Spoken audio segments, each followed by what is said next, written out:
So in this video I'm going to talk about the Godox Virso SM2 that I have here. Let's dive in.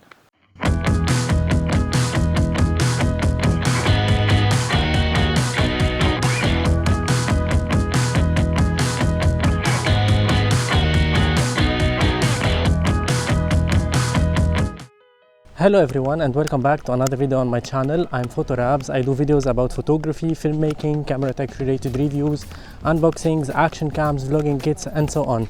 If you're interested in these topics, I highly appreciate if you go subscribe to my channel. That's a massive help. A quick disclaimer, I'm not paid by Godox to make this video. They did not pay me, they did not sponsor my channel. So this is my honest opinion about this pair of mic, the Virso SM2.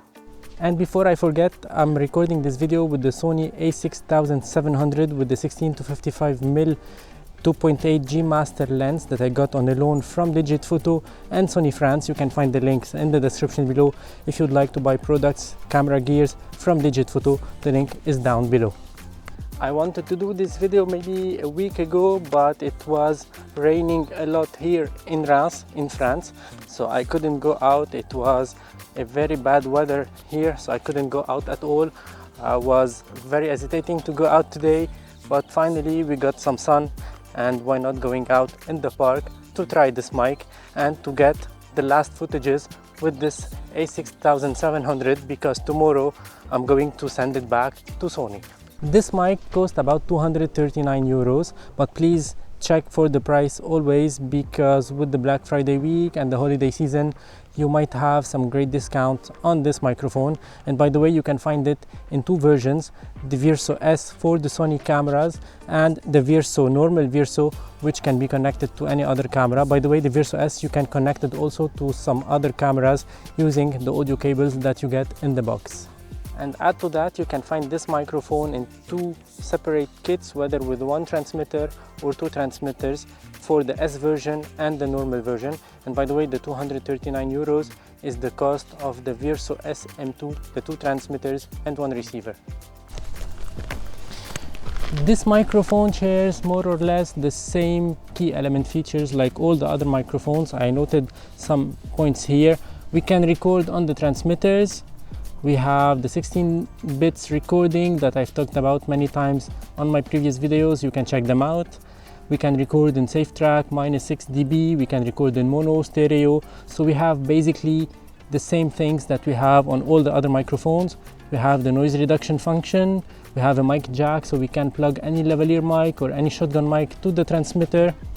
We have a very long battery life, about 17 hours I believe, which is insane. You can reuse this microphone for a whole day without issues at all. And we have a long range of 200 meters, which is insane, but for me it's nonsense, especially that we have the onboard recording. I'm not so far from the mic now. I'm at about maybe 2 meters from the microphone, from the receiver and the camera, so I won't be farther than that. And with the onboard recording we don't need that extra range, even if it's a great improvement technologically.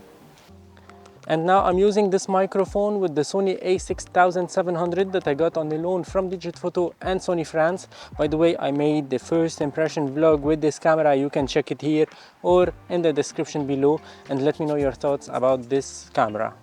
But let's concentrate in this video to talk about the microphone, the Godox Virso SM2, and it's a perfect situation because I'm outdoors and these kind of wireless microphones are mostly used outdoors. It's a bit windy, I have the wind muff on, so all the audio that you are hearing in this video is coming directly from the Virso SM2. I'm recording also internally on the microphone in case I have some issues in transmission between the transmitter and the receiver.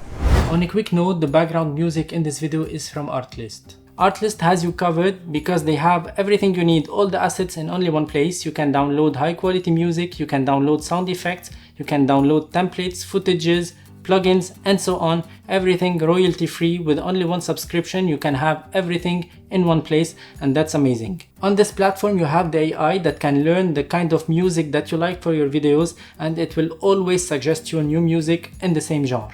And by the way, I'm not sponsored by Artlist, they did not pay me to talk about them, but since I found this platform very interesting, I decided to share it with you. You can use the affiliate link in the description below if you're interested for any annual plan on the Artlist website, and you can get 2 months for free, and that's amazing. And if you would like to subscribe to the Motion Array annual plan, you can get $50 discount at the checkout. And now let's go back to the video. So after using this microphone for a while, I noted some pros and cons for this microphone, more specifically 5 pros and cons for the Godox Virso SM2.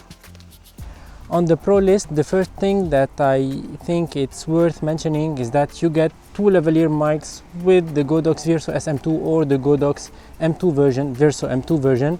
So that's a good deal because some other microphone system does not provide lavalier mics with their wireless systems. And the transmitter is so lightweight, 33 grams for the transmitter only and 37 grams with the transmitter, the wind muff and the memory card. And of course with Godox we are used to get very high quality products, so you will get crisp audio with this microphone. And what I like about this microphone is that you can record 3 ways audio. That means that you have the 2 transmitters and you have a microphone on the receiver unit, and that's really interesting. Imagine if you are interviewing people and you are behind the camera and you want to ask them questions. They have the 2 transmitters, so their voices can come to your camera and can be blended in your footages. But if you want to ask questions, now you can do it because you have a microphone on the receiver unit. You can activate it through the receiver itself, and then you can record your questions on your camera as well, and that's really perfect. And on the Godox Virso SM2 you have the opportunity to plug the receiver to your camera via the multi-interface hot shoe. That means you don't need a cable to plug the receiver to your camera. You don't need the audio cable, the jack cable, the 3.5mm cable that comes in the box, by the way, but you don't need it if you have a Sony camera because you have the multi-interface shoe that you can use, and that's really perfect. I'm using it right now. No cables dangling on the side of the camera. You can fit it even faster in your backpack without the cable, without worrying on the cable to be bended or something like that. So that's something that I really love on the Virso S version. And now, after mentioning the 5 pros of the Godox Virso SM2, let's talk about the cons of this microphone. Although we have the internal recording for this microphone, but we do not have internal memory on the transmitters, so you need an external micro SD card to plug into the transmitters so you can record on that micro SD card. And I mentioned that before, we only can record in 16 bits and not in 24 bits, while all the big brands are going to the 24 bits or even the 32-bit float. On this microphone we can only record in 16 bits. And after using the DJI Mic 2 that comes with the creator kit combo of the Pocket 3, I noticed that we can have the pair button that we can use in order to start recording, in order to stop recording, and so on. With this microphone we don't have this feature, be aware of that. And I was hoping to have something that connects easily to your Sony camera, of course, because it's the Virso S version, because we have the multi-interface shoe on top of the camera, and that connects via this multi-interface shoe to the receiver. I was hoping to have something that starts recording directly on the transmitter when we start recording on the camera, or vice versa. If I would like to start recording on the camera, I can click the record button and it starts there, but unfortunately we don't have this feature on this microphone. And I mentioned before that the transmitter is lightweight, 33 grams for the transmitter unit only and 37 with the wind muff and the memory card in this transmitter. But I feel that it's a bit bulky and very huge, especially with this wind muff. They can work better on the design of their units in order to keep them compact also, not only lightweight. And the last thing on my list is that we don't have the battery pack or the charging box for the microphone system for the Virso S version, but for the Virso normal version we have the charging box. And as you can see, we have the plugs on the back of the microphones. That means we can plug them in a box, but I don't know why Godox did not add the charging box into the pack, because for me it's a very important thing to have, especially now while all the other brands are giving this charging box with their microphones. So that was it for today's video. I hope you enjoyed it. Don't forget to subscribe to my channel, that's a massive help. Please check the affiliate links. I have lots of promo codes, lots of good deals about photography and videography products that I've talked about previously on my channel. You can buy from my affiliate links, you can save some money, and you can help my channel a lot. And thank you for watching. Ciao for now.